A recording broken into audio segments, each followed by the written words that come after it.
Hello everyone, welcome to Game Junk Prototype episode 42, recording on the 1st of January 2021. My name is Frank. My name is Sean. And my name's Andrew. Happy New Year.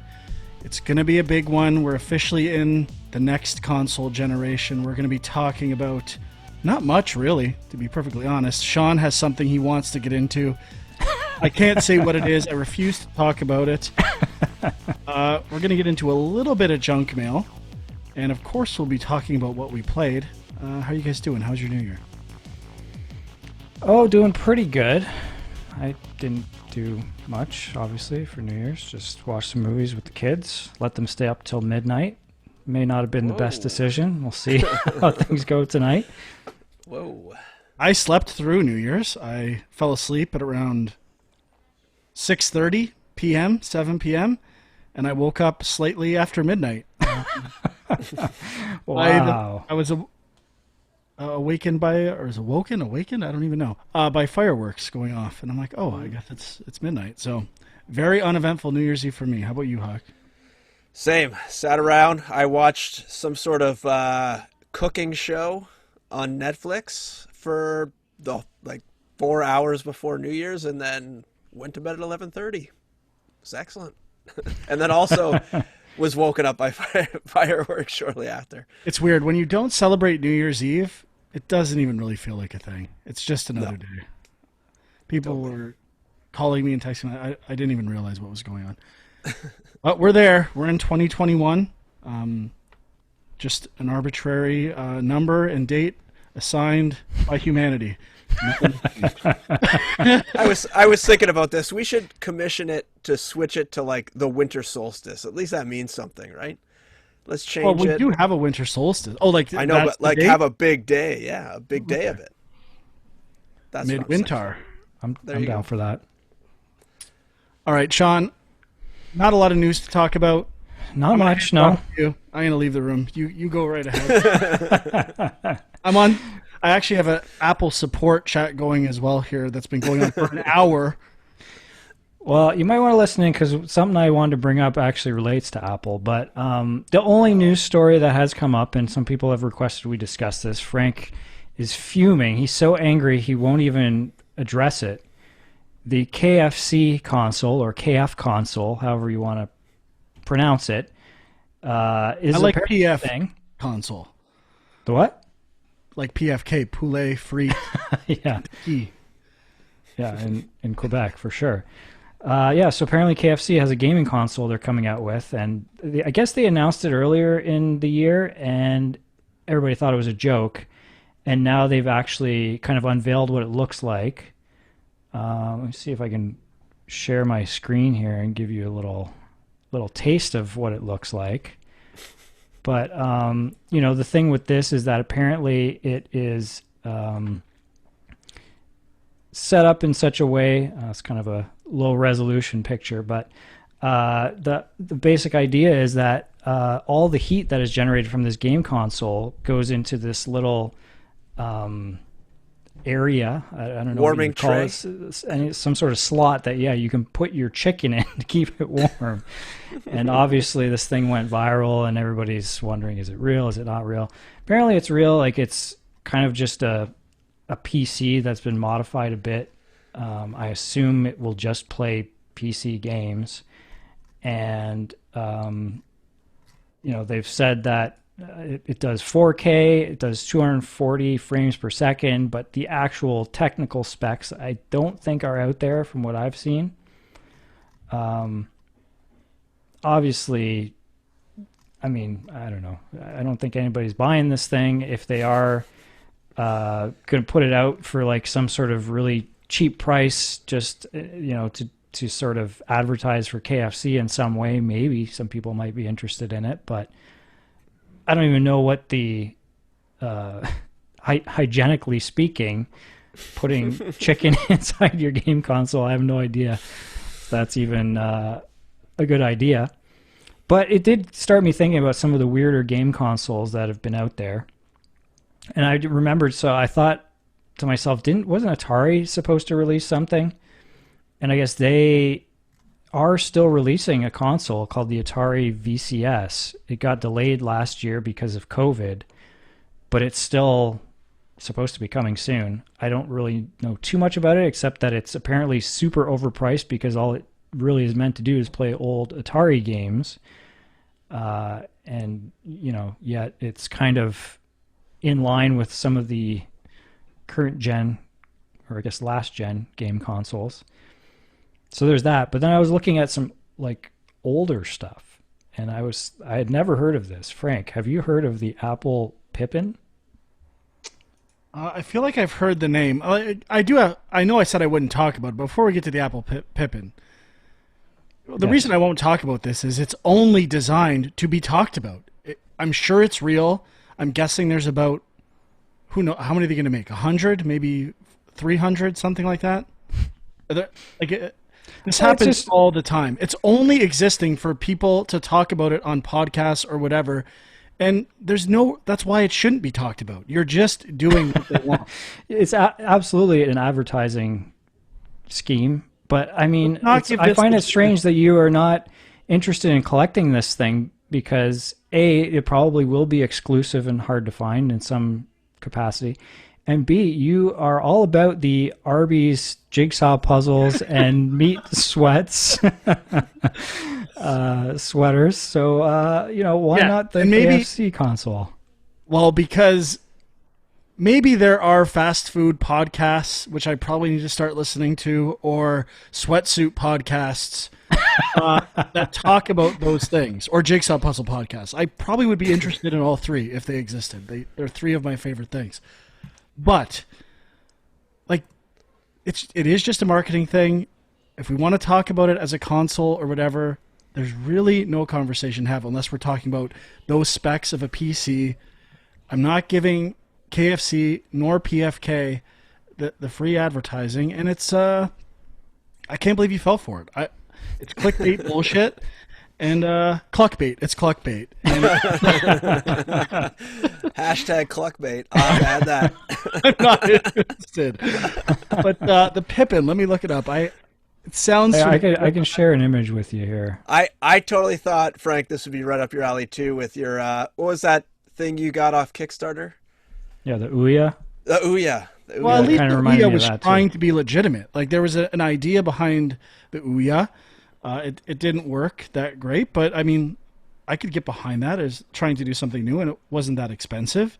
This is clearly just marketing bullshit, and it's not the same. Well, it is the same, but not the same in terms of talking about it on a podcast as something like the Arby's Sweats or Jigsaw Puzzle. This console also kind of reminds me of the Intellivision. Is it Amico that's coming out? It's the, do you guys know that Tommy Tallarico guy? Oh yeah, he's like behind it. It's like it plays like Intellivision games or something like that, similar to the Atari thing you were talking about, Dwight. Yeah, okay, I do remember that as well. I was thinking in my head, like I swear there's a few other of these out there that may never see the light of day. I mean, apparently this one is coming, but that just happens sometimes. According to this, the Intellivision Amico is coming out this April. Oh, okay. So it's not dead. That's coming soon. And this Pippin, what year did this come out? 95? 95, yeah. I mean, it apparently is built on like Mac hardware. I had never heard of it, but I mean, you got to get this for the retro lounge, man. This is like a must-have. Did it actually launch though? Apparently, I don't know how hard it is to find. Probably very. eBay, gotta go. But yeah, I mean, it's kind of weird. And like, I don't know who, I think some companies think they can just like kind of jump into video games and just make money. But unfortunately, there's some pretty well-established players at this point, and it's tough to put a dent in that. Seems like they go for around 750 American, something like that. Wow, that's a lot for you. Now this What are you on welfare, bud? You got to get that. the Pippin though, like it seems like it's more not that that makes it any less intriguing, but it's like a Philips thing, not necessarily an Apple thing. Maybe the framework. Like I'm looking at the boxes, I don't see an Apple logo on it necessarily. Yeah, that's true. It doesn't look like Apple branded. I mean, Looks that's like all I care about, looks really. like Bandai was also involved in it. Well, AT Mark Pippin, AT Mark or at Mark. Well, this Fascinating. was new. This was new. The controller looks like it was kind of interesting. Yeah, it looks like a boomerang. Boomer, bud. What were your other strange consoles? Unless I missed it while I was talking to I Apple. mean, there Finally came through with amazing customer service, went above and beyond what I was asking for. And, yet another amazing Apple experience. Yeah, I didn't. I mean, there's a few others I saw that I had never heard of that were like from the '80s and stuff, but nothing that too worth talking about. There's one called the Super Lady Cassette Vision. I don't know if this only. I think it only came out in Japan, so maybe that's why we never saw it. But there's some weird ones out there. That's all I'm gonna say. And KFConsole looks to join those ranks, and. I mean, that's really all I had to say about it, but... I will no longer talk about food-branded PC Cluckbait. Well, the other thing it reminded me of, do you guys remember when Burger King put out those Xbox games? Yes. Yes, There was of like the racing Sneak game. King, and I forget what the other ones were called. The racing But one. And that was the best. Like... that was actually good. That, I think, is interesting. And they were games, and you could play them, and you could get 200 gamer score on each one. Like that, that's worth talking about. I recall Now, there's an someone in this exclusive call. ecosystem with achievements and their own, like, If all the games are only hub KFC or something themed like that. games, Yeah, that would be cool. that I will legitimize and talk about a lot. Anyway, sorry, what were you saying? Oh, I believe I recall someone in this call going to Burger King quite a few times during those game releases, trying to get them all, to get all the free, cheap achievement score. Well, Wasn't I that you, did Frank? get all three, but I mean, we had Whopper Wednesdays at. Yeah, That's we true. were going anyway. Yeah, that's true. I forgot it. Yeah. I forgot about Whopper Wednesday. Yes. Amazing. Pretty good. Whopper Wednesday, I gotta say, carried on to my other place that I worked at Gameloft. So, I mean, Beautiful. it was hamburgers. They didn't have a Burger King nearby, but it was good times. It's not fancy enough for Toronto. Yeah, definitely had to hit up the gourmet burger places a few times. Okay, Frank, that's all I had to say on that one. Well, we got it out. I hope the listeners are satisfied. Sorry, That's our I couldn't show. indulge. So, not a lot to talk about, but let's get into what we played. Anyone want to go first? I can start. A few weeks ago, I played a game called Yes, Your Grace, which is a Game Pass game. It is sort of like it reminds me of the Banner Saga, except there's not the strategy RPG kind of aspect to it, but it reminds me in terms of the decision making you have to make. So it's basically just a story game. There is some almost like resource management you have to do. You have to kind of control. I don't know. It was a few weeks ago I played it, but it's like your soldiers, your generals, how much resources you have and how much money you have essentially. And there's like things where you can like take loans from the bank and try to control that. But some of the decisions you're faced with really start to stress you out because you're a king and they start to you have a family of, I think it's like 3 or 4 daughters and your wife, and then there's these like hordes of bad guys that have come over the mountains that are coming to get you, and you need to ask people for support, but they make you do stuff for them to get that support, and you only have so many generals and you have to pay everybody, And so your general can only do one thing each day or each week or whatever it is. And so you have to really choose where you send him.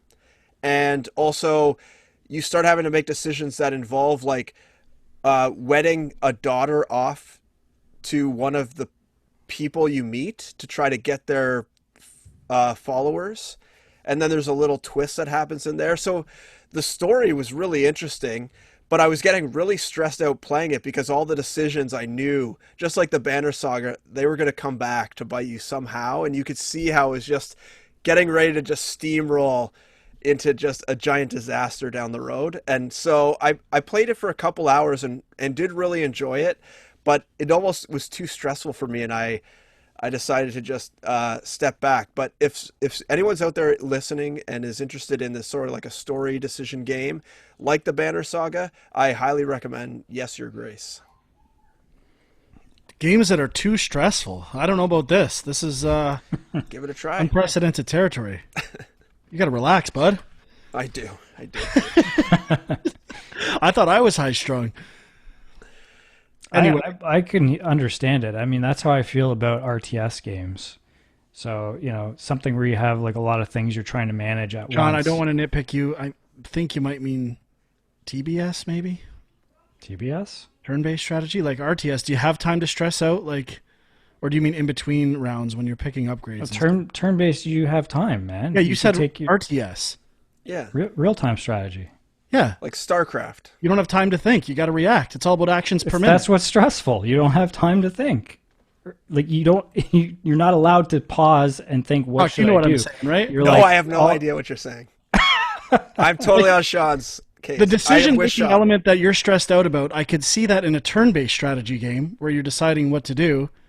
But like in a real-time strategy game, you have to like, you're on your toes. You have to react. These are like, you don't have time to think. You're making my point. Like turn-based, you can stop. You can go, okay, catch my breath. What do I need to do here? And like plan it out in your head before you do things. Real-time strategy, you don't have that time. That's what's stressful. I guess I see that side as well. If your clucks per minute is too low, then you're going to be out of luck. All right, I see what you're saying now. Okay. You see what I'm saying as well, too, though, right? Like, it's almost not a decision. I mean, if you're like that good at those games that you just start like react and you're not stressed by that, fine, but I'm not. I mean, so. what's the length of a battle in an RTS? Like 5 minutes? Is it worth stressing that much over? Like, it's going to be over. I guess. Anyway. I guess so. I mean, none of it's worth stressing over. You were right. To be I honest. was wrong. That's true. Okay, well, I can mention something. I guess Immortals Fenyx Rising, we kind of had touched on this, and talked about the trailers at some point, and we're unsure. Obviously, the title is a pretty bad title, but I was intrigued. Reviews have been mostly positive from what I've seen, and ended up picking it up because it's on sale currently. And it's kind of, yes, it's Breath of the Wild meets God of War. It's an open world sort of action RPG set in the world of Greek mythology. And I'm really enjoying it. I mean, I would say I think the world looks beautiful. It's fun to explore. There's, the combat is fun. The enemies are, scattered throughout, but there's also like environmental puzzles and things. There is, now this is something I'd be curious how Frank feels about this. There's a bit of it's narrated by Zeus and Prometheus as you kind of go through your quest, and they kind of have this comedic angle to it. It's hard to explain, but they joke around about things, and it's a little bit meta. Like at one point earlier in the game, something happens and they're like, well, I guess that's the end of the game, and like credits start scrolling up and it's all like game produced by Zeus, game designed by Zeus, stuff like that. Anyway, it doesn't always work for me.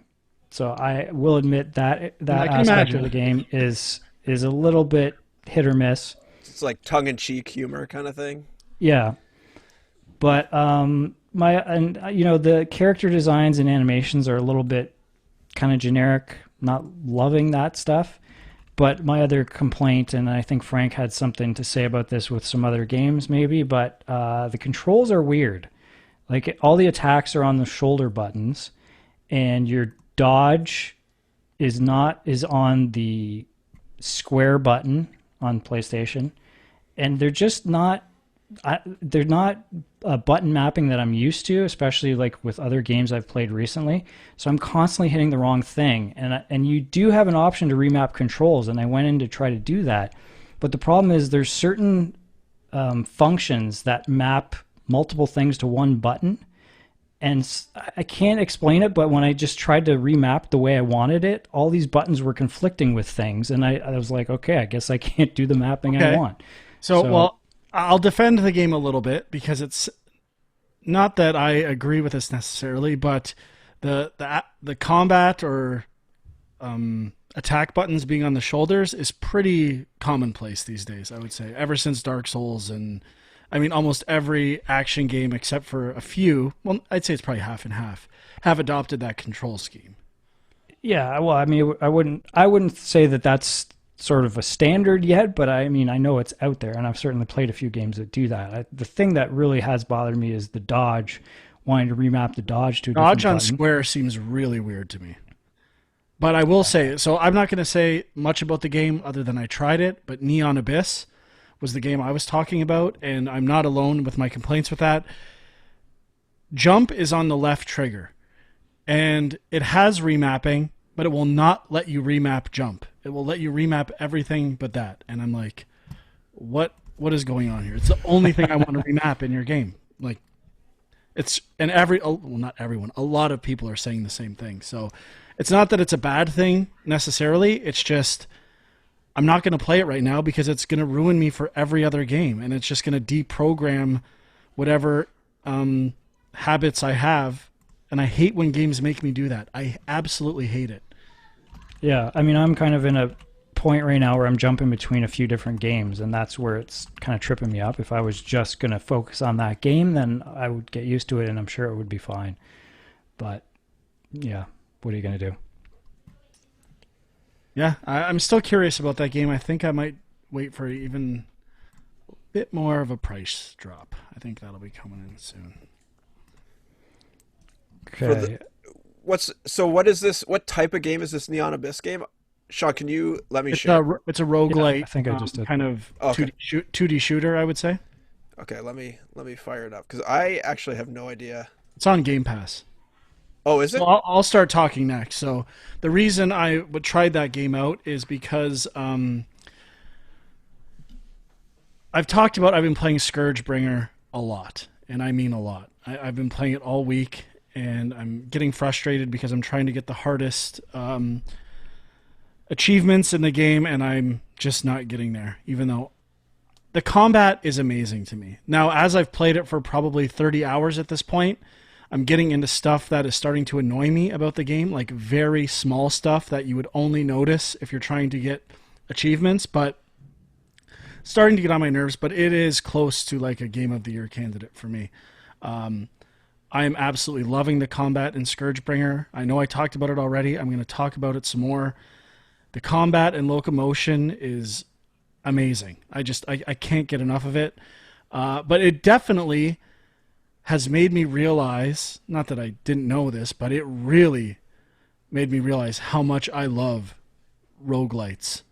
And I've just been looking into more roguelites and trying to play more and more, and this was one, and I've downloaded everyone on Game Pass. I think I've bought 10 or more on Steam that are exclusive to Steam.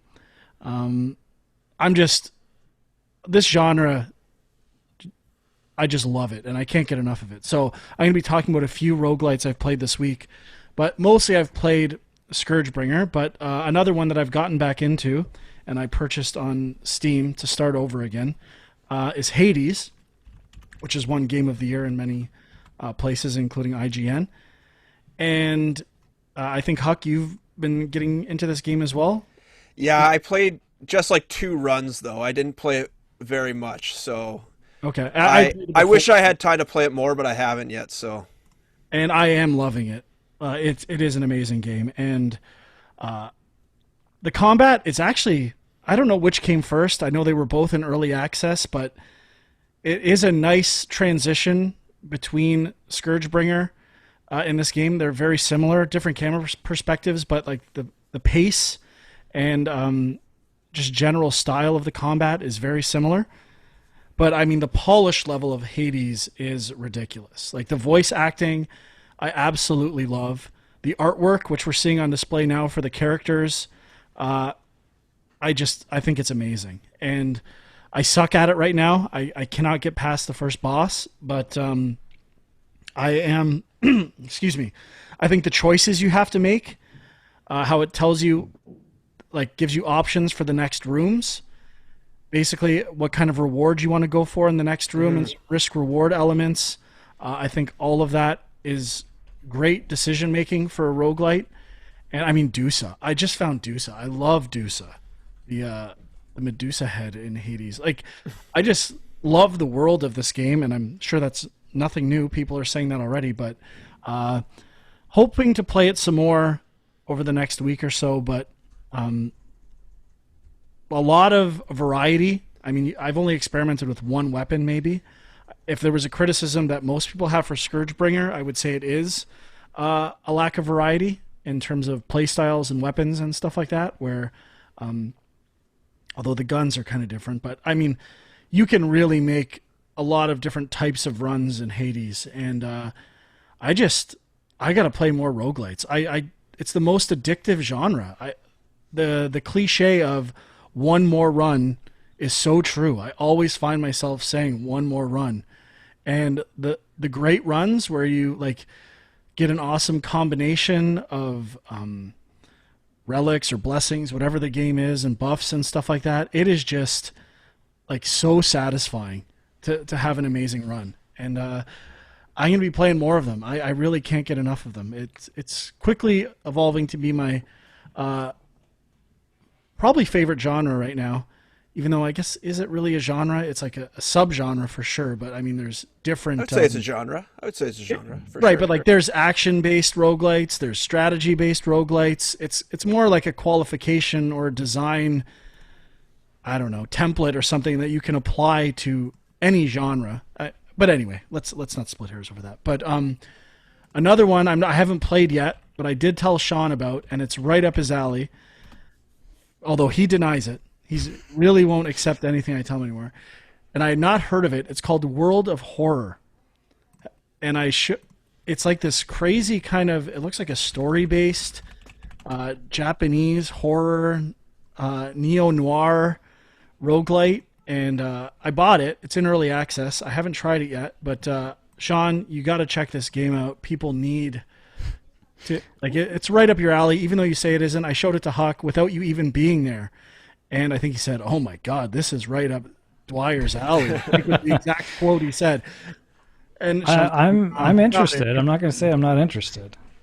I just I picked up a lot of stuff from the Steam sale. This is on there, and well, it's not on sale, I don't think. But well, you can double check if you want. I don't think it was, but maybe I need to get it still. This is your game. But yeah, I hear you about roguelites, though. Like, I mean, for me, I hadn't really gotten hooked on them, and then I tried Hades like a few months back, and I was really enjoying it. And then I stopped and kind of haven't gone back, but I've been itching to. And it's interesting in the sense that Hades seems to be sucking up all of the attention for roguelites right now, because like you said, nobody's talking about ScourgeBringer. Spelunky 2 should have been huge. It feels like nobody's talking about that. Some other ones I downloaded and I will talk about. Children of Morta, I think recently came to consoles. There was another recent one too. Undermine, which I will talk about later, is on Game Pass as well. But I mean, there's tons of them and I am into them big time. And I haven't even played some of the classics. Like, I got to try FTL, Into the Breach. You haven't played FTL? No. Really? I obviously love Slay the Spire. I've played that before. Moonlighter, Don't Starve, I hear great things about. Oh, I bought Noita, which is apparently really cool as well.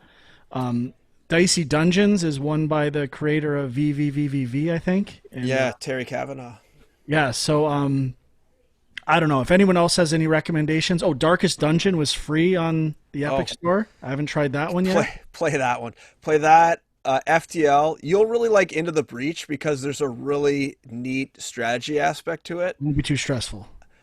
It's pretty stressful, but apparently you love that stuff. So, Frank needs more stress in his I only life. stress out if it's like a missable achievement or trophy or something like that. That's the only thing that gets my stress. the only thing I didn't like about Into the Breach is, now maybe it's been patched and improved, but I found that there's like some sort of like upgrade path to unlock more characters, and after I beat it the first time, I was never really drawn back to do one more run for any reason. So I would recommend other games over Into the Breach for that reason, especially like FTL and what was one of the other ones? Darkest Dungeon. I would highly recommend too. And of course, Rogue Legacy. It's the best one. Which I have played a lot of. I played a lot okay. of the game. That was, I think, my first Foray. love affair foray with roguelites, and also Binding of Isaac, which I hated when I first started it, and then eventually loved it. Although my biggest complaint with Binding of Isaac has always been the same. I hate having to have a laptop open with all the items. Like, it's so annoying. Like, just tell me what the items are. I play too many games. I cannot memorize all the stuff in your game. It's so annoying. Especially a roguelite when there's so many things. Oh, and that game has so many different things you can do and get, and it's like, I can't keep track of all these. Like, get real. Even the cards. There's 2 sets of 13 cards. Like the tarot cards and the actual playing cards. I don't even remember what those are. Those are the closest I can get to remembering what they do in that game. But anyway, love this genre. I'm absolutely in love with it. I got something else I could talk about. I played NHL 21. I borrowed it at a library, and I was actually impressed. After being not impressed for the past, 4 or 5 years, I actually think they improved the AI and the other team AI and your AI. The one thing I still can't stand that they didn't improve was on face-offs. When you get tied up, your wingers never come in to get the puck. They just sit there and let the other team pick it up every single time, and it drives me nuts. That's the only thing. But the defensive AI on your team greatly improved from what I can tell. Guys seem to actually skate to like open spots of the ice, and everything seems better. I don't know. I didn't read any stories about it, about how it's improved, or read any reviews, but it seems like it's much better. Now, I know that the franchise mode and all that stuff hasn't really changed, which is probably going to knock it down on reviews and stuff, but it's fine for what it is, and I was enjoying just playing the game. I didn't try any like the Be a Pro yet, which is where you play as one character. But as a team, for the team play, I played probably 4 or 5 games, and I was enjoying it. It was hard, but it didn't feel really cheap. Sometimes you'd get frustrated, but other times I'd blow a team out. So it was really fun, and I would actually consider picking this one up if people are looking for an NHL game to play, especially since the NHL is starting in 2 weeks. So might get the itch to play. Well, that's cool. Yeah.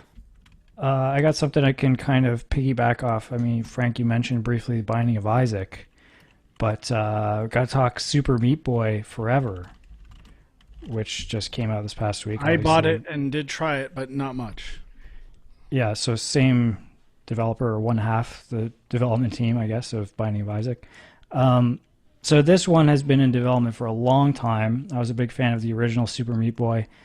And, like, there's games that are, like, punishingly hard, but for me, if they have really short checkpoints so that you can just keep trying over and over and over again, then I get hooked. And that's how Super Meat Boy was for me. I was looking forward to this. Now, I guess I didn't realize, and I feel like a lot of people are being caught up a bit off guard with this one, it's actually an endless runner game, which sounds kind of bad, I guess, especially if you're not a fan of mobile games in general. It was originally supposed to be a mobile game, but they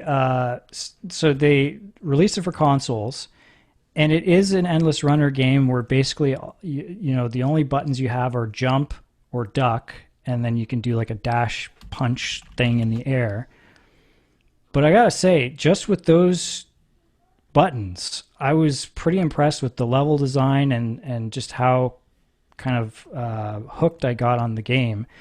I just finished, I think night before, I finished the second boss fight, which was like, it was like a crazy, like I started off thinking there's no way I'm going to beat this thing. And then, every 5 or 10 minutes, it was like, oh, but wait a minute, if I do this, that kind of works. And it just was like, it took me a while, but I just kept making a little bit of progress. And it's just so tightly designed that, and I guess, they spent a lot of time on this game. So I think it shows. But, I guess the other thing is they're saying it's procedurally generated, but only in the sense that when you first start the game, it kind of gets seeded, and then all of the levels are generated from that point on.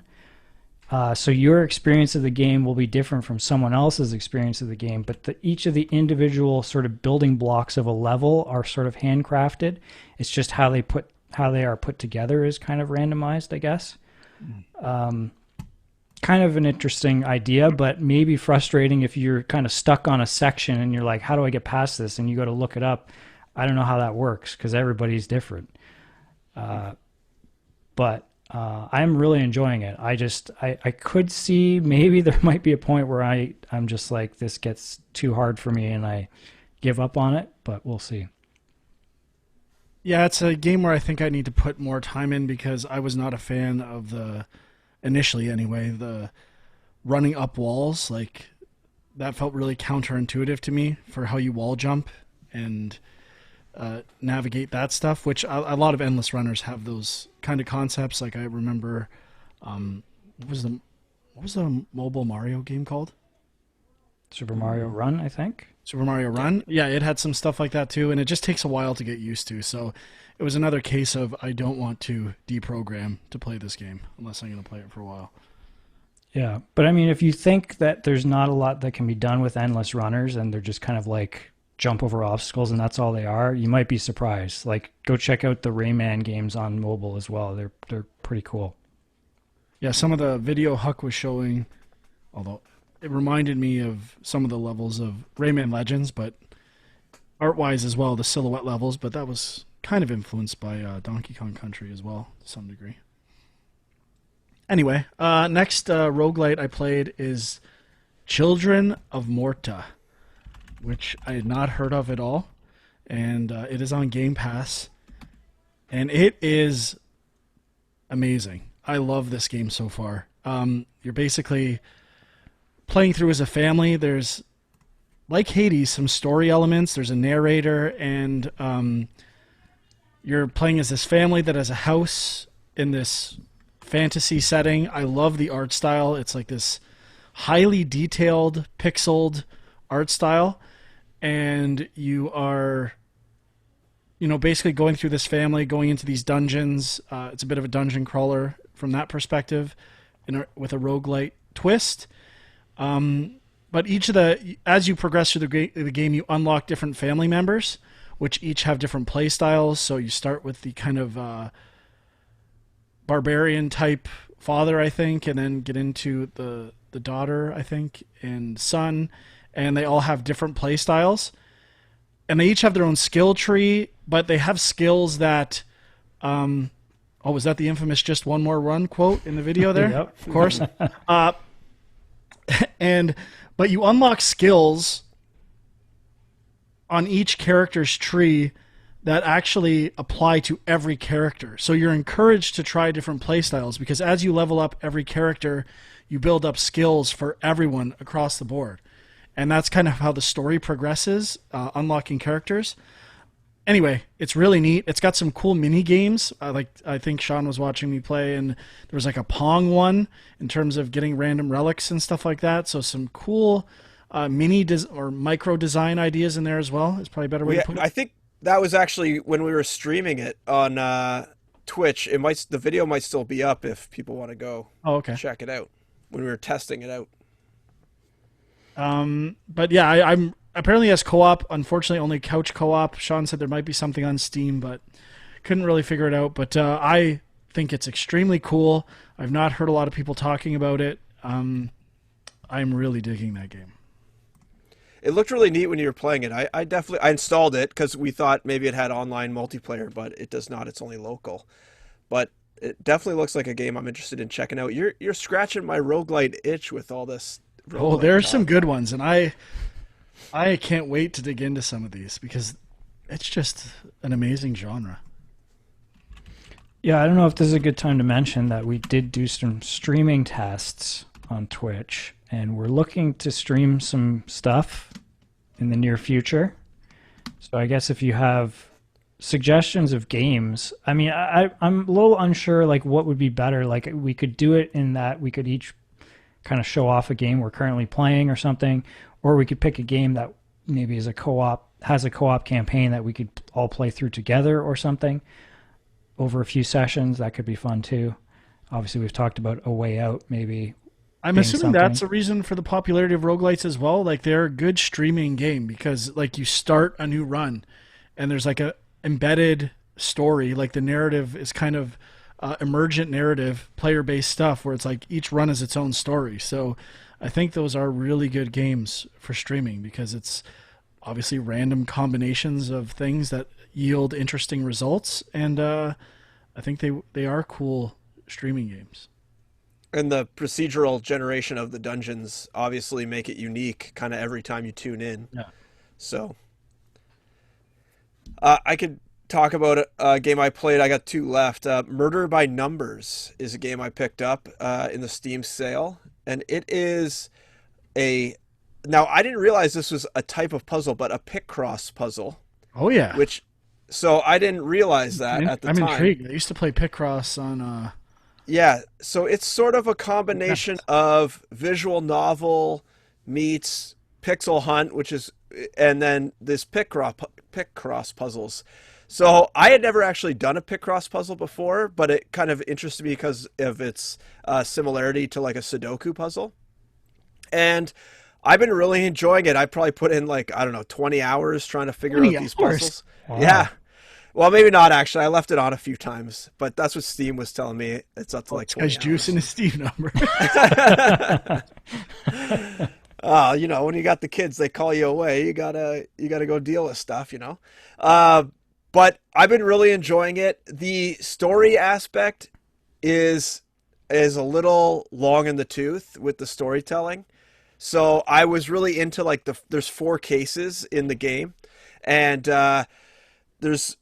there's bonus puzzles you can do sort of after you finish a case, depending on how well you did, you sort of unlock additional pick cross puzzles to do.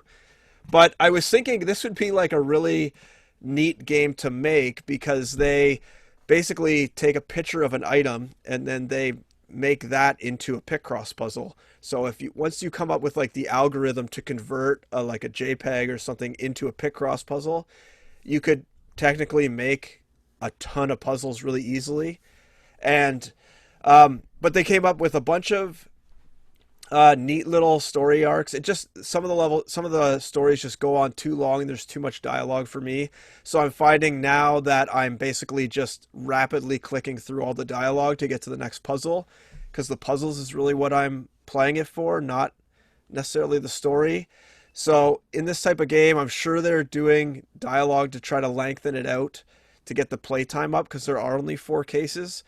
But at the same time, I'm kind of playing it for the puzzles. So if the story was a little more concise in each of the cases, that wouldn't be a bad thing, in my opinion. But overall, fun. I enjoyed the puzzles, and it's a nice thing to just come back to every day and kind of do a puzzle or two and then move on to something else. But it's kind of giving me that Ace Attorney vibe as well to it. I think, is it made by the same developers as Ace Attorney? Know. I feel like it is. Seems like it's linked on Steam with how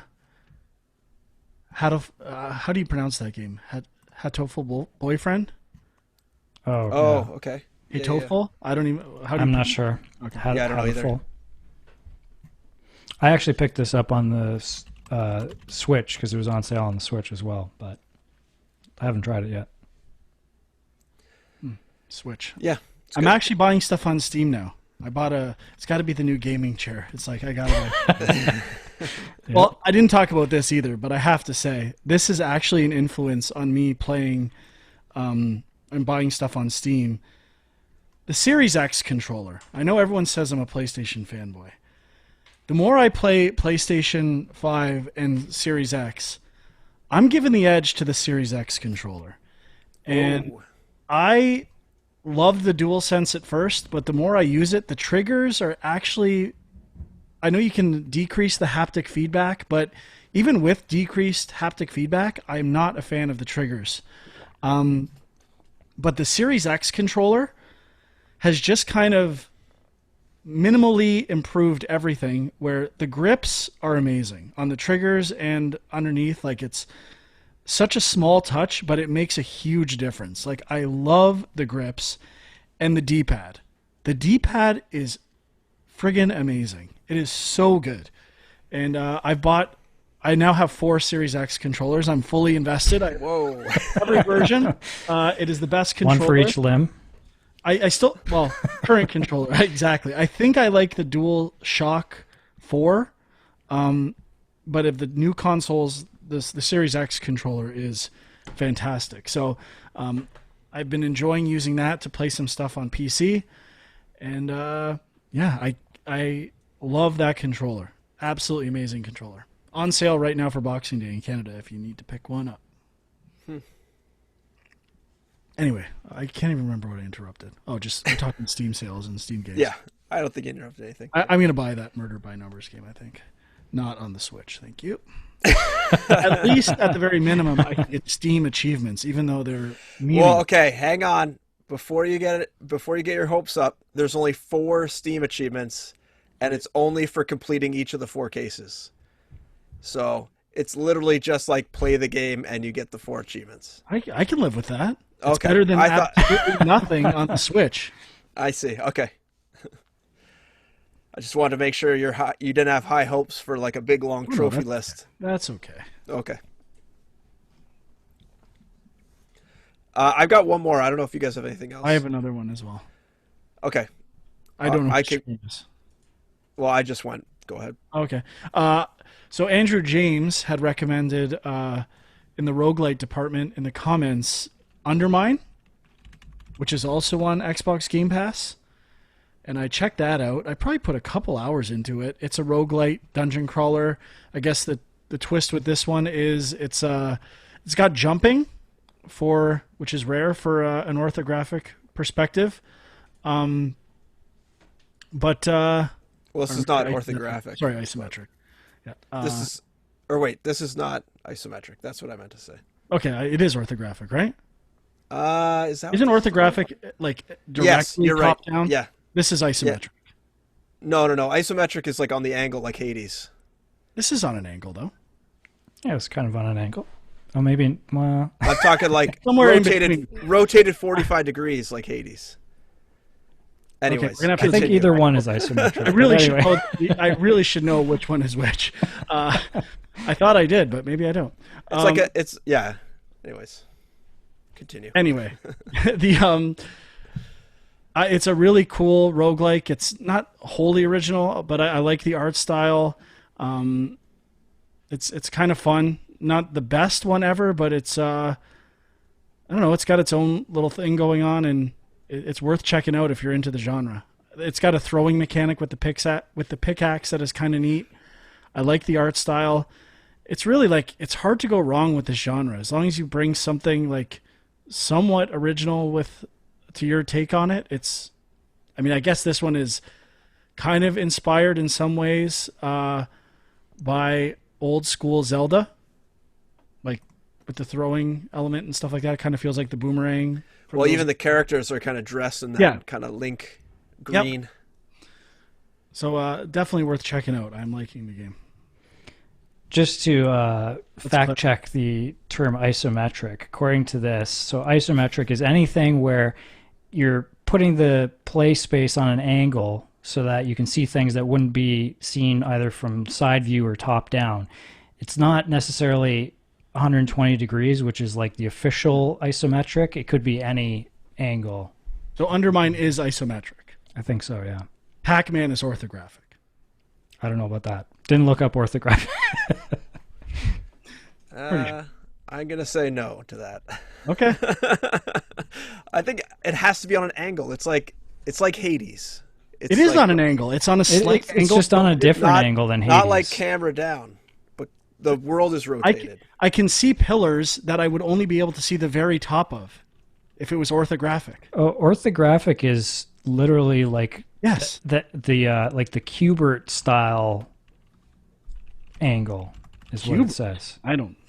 Yeah, that's what it says. So Diablo is orthographic. So it sounds like orthographic is a subset of isometric. Oh boy. We need to cut this whole thing out. We sound like idiots. I'm pretty sure I'm right, but I might be wrong. Okay, see, isometric let's is move on. an orthographic projection. Okay. Anyway. It's been too long since we made 2D games, so I never knew what it meant. Yeah. I have one last one. Do you have one, Sean? I'm going to save anything else I had for another show, so go ahead. Okay. I'm pretty sure on the diagrams I'm seeing that I was correct. Okay. I'll trust you then.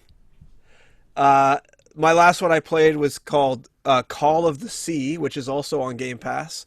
It is a first-person adventure game, sort of like, Gone Home, walking simulator, but it's not a walking simulator. There are puzzles. And it is really a beautiful game.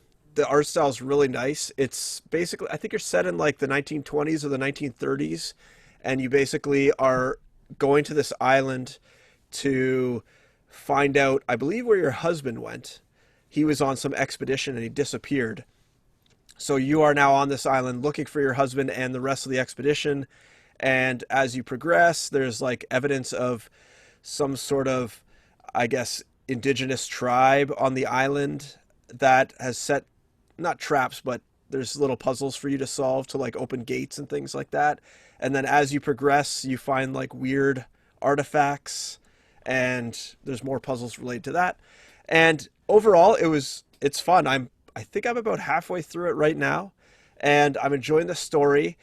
It is a little slow, but that's okay. I think I talked about this before a bit, but I'm further now. I'm about halfway, and there was only one puzzle where I got stuck and had to look up help because the instructions just were not clear enough as to where you had to kind of like drop ink in like certain locations to unlock things, and it was not exactly clear what positions they were supposed to go into. But anyways, really enjoying it, and it's a nice little change of pace from some of the other games I've been playing, and I would recommend this one too. Another Game Pass winner, I would say. Okay, let's clear this up. So I think we're both right. We're both half right and we're both half wrong. Okay. So isometric has to be like equal angles between the axes. So that 120 degree thing you're talking about is correct. Like there's a symmetry between, that's the sometric. The symmetry is of the angles of the perspective, right? Orthographic is a direct projection.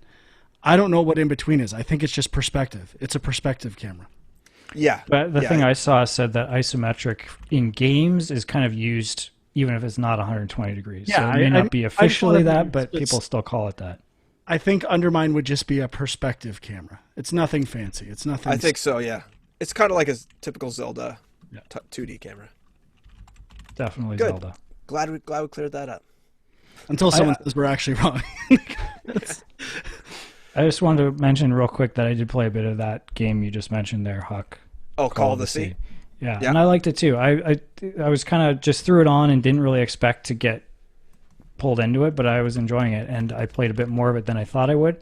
But it's kind of like a Myst-esque kind of game, and as with our ongoing conversations about sort of point and click adventure games and, you know, whether that genre is dead or still interesting. I mean, this is a version of that I think still works quite well today. Like, you know, you're actually interacting with things a little bit more, which helps. It's not just click, click, click. But I did like the visuals quite a bit. Yeah, the only issue I have with all the stuff you have to pick up is I don't even think there's too much. But usually when you pick something up, the woman who you're playing as gives you like almost like her opinion on what you pick up at the same time as you're trying to read what it says. So sometimes it just gets a little boggled in my mind about what is actually happening. But that's a pretty minor nitpick. It looks really good in this video. Yeah, it looks like this. Amazing. Yeah, it's really cool. There were some visual glitches when I was playing it. May have been fixed by now, but just, you know, things popping in and whatnot. But not a huge deal. I don't recall having anything. I was playing on my PC though, so obviously it's better than wherever you were playing it. Yeah, I was playing it on Xbox One S. Oh, so. oh, yeah. All right, what are we doing here? We're gonna do one quick junk mail, maybe. Yeah, do one. Sure. Okay, we'll do that. We'll do one from Josh. He says, "Dear Game Junk, what's the best sports game for people who don't really give a shit about sports? I used to love arcade-style sports games, but I feel like they don't really make games like that anymore. I tried Mario Tennis for the Switch, but it almost felt too cartoonish. Pyre was cool, but it didn't really hold my interest for some reason. I would love to get into an addictive arcade-style sports game that requires skills to master, while at the same time being easily accessible so that anybody can jump in and play. I don't follow sports at all, so I don't care about rosters or realistic gameplay." I mean, I have the answer. I know we're both going to say the same thing, but I hadn't read the full email, and to me, the game that matches that to a T, not even close, is iDarb. Hashtag iDarb is what it's called. It came out a long time ago. It has everything you're looking for, as far as I'm concerned.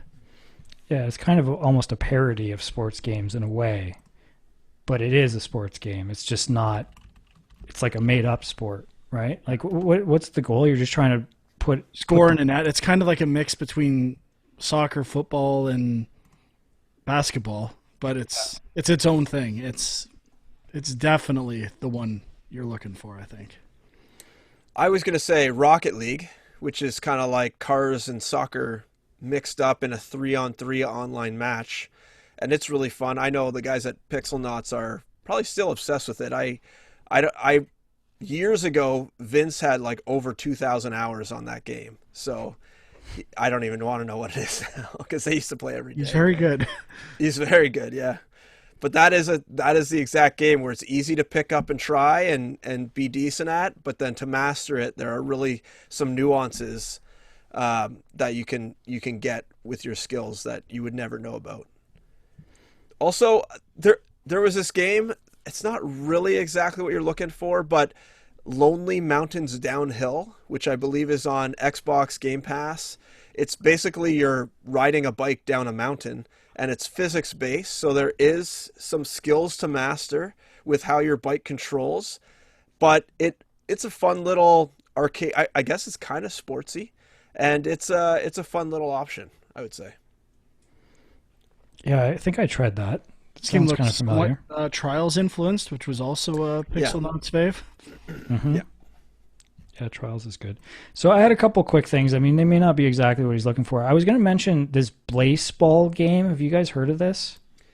Just briefly, I went on the website and it was like not ongoing at the time, so I don't really know what it's about. Okay, well, I mean, I'm not too familiar either. I've seen it turn up on some best of lists for best games of the year. And it may not be exactly what he's looking for because he wants something skill-based. This is more of a like sim game, I think. But it kind of is a parody of sports games in that they just have these ridiculous team names. And I think all you do is you pick a team and you bet on certain things to happen in games, and then games get simulated and you make money off of that. But there's like just weird rules and things that happen in the games. So like it's not actually baseball. It's kind of like a made up sport called Blaseball. I'm kind of curious, but I have not checked it out myself. There was that Disc Jam game as well, right? Which I never got into. It was on PlayStation Plus, I think. Disc Jam. I don't know if I remember It was that. like throwing a disc, like this kind of competitive. It was basically a new sport. I can't vouch for the quality, but I think it got decent reviews. Right. So there was also that Sports Friends game that came out a while back. I don't know if it's on. I think it's on consoles as well as PC. What is Blaseball on? It's just like a browser-based game. Oh, okay. But yeah, Sports Friends has a bunch of kind of weird made-up sports in it. Some people were really into that. On the topic of like they don't make arcade-type sports games anymore, there are some out there. Super Mega Baseball is a big one. That's been, I think they've done 3 of those now, if I'm not mistaken. Yes. And they've kind of done pretty well. There was one I saw on Apple Arcade, and I haven't tried this myself either, but I'm a little curious. Ultimate Rivals The Rink. It's like a 2-on-2 hockey game, but the weird thing is they have athletes from all different sports that you can choose from. So you can choose like NBA, actual like licensed NBA players or other sports that play in this hockey game against you. Kind of curious. I think that's about all I had. There's one game I've heard about but never tried and don't know too much about it called Frozen Cortex. I don't know if it's on any platforms but Steam, but I believe it's like robots playing some form of like American football sort of idea.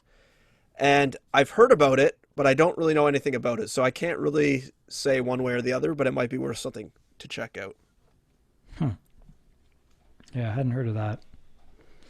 But if anybody out there has suggestions, you can leave them in the comments. There are a lot of little games like this out there. Or you can join our Discord and post in there. Sure, that too. Which I think the only spot for the link is on the Facebook page right now, correct? I think so. Or if you go, let me think. I've been putting in the YouTube description link as well. If you go GameJunkPodcast.com, that will take you to a page within the Film Junk site, and there's a link on there somewhere as well. Perfect. Good? Yeah, I think that's it. I mean, we had a few other junk mail questions that have come in over the past few weeks, but we'll try and get to them as we can. Maybe next week if there's no more news again. Well, as long as you don't make up fake Cluckbait news to talk about, we'll be good to go. Well, I want to ask you guys, what's the plan for our best of 2020 show? It's got to be next week or the week after, no? We don't want to wait too long, but I mean, I got a lot of stuff I wanted to try still. I assume you guys are the same. But we might just have to set a date and see what happens. Through. Do some paring down of the games to try and only try the ones that might make the top tier. Only play an hour of them and never hear the end of it for the rest of the day. Exactly. Okay, well, we're going to do it then. Obviously, check it out on youtube.com/GameJunk. If you haven't, it's going to be huge. You want to get in early. Hey, we're almost at 400 subscribers now, I think. We're getting there. There you go. Keep going. Let's get it done, people. 393 apparently. And check out Film Junk on Twitter, My Angry Commute, and Equilibrium Sis on Twitter. And I guess I'll plug the Facebook page, Game Junk Podcast, for news. And it's a nice consolidated news. It's not all these garbage opinion pieces and sci-fi clickbait bullshit on some of the bigger video game websites. It's just the essential facts.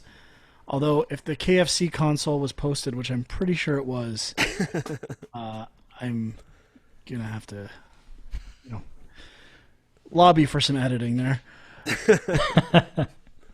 We'll be back next week, possibly with our top 10s. Maybe not. We'll see what happens if there's any news in the world of video games. But until then, Happy New Year. Thanks for listening, and we'll see you soon.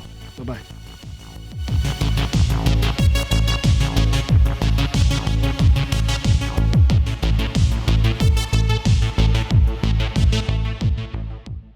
Oh, Hades. It has the best like story woven into the roguelike genre. How like when you die, you basically come back to the bottom and you are trying to escape from hell. Like a lot of the other places are just like, oh, just wander through this dungeon and it's just magically, different every time. But I felt like you are kind of wandering through hell trying to get through it or wherever. Why are you? Hades. That's what I don't get. Why are you trying to get through it? Like, don't you live there? Isn't it think your you're father? Like, I think you're trying to escape and go to the real world and probably have sex. Why else? like I love the so far how it's telling the story. I don't know if the story's good yet or not though. Like I don't even know what the story is at this point after like 6 Yeah. runs. Yeah, like and I've only done 2, so. I like how it's handled. I just don't know if the story's actually good or not. So I gotta. Yeah, have you gotten any of that like Pretty base good story, building? good. No, not really. No, Okay. I saw an Nice. image in that video where it was like it zoomed Yeah. out. It was like, whoa, what the fuck is this? Yeah, I know. I felt the same way. I was like, well, I guess you can do that. Who knew? Gonna have to play that game a bit more.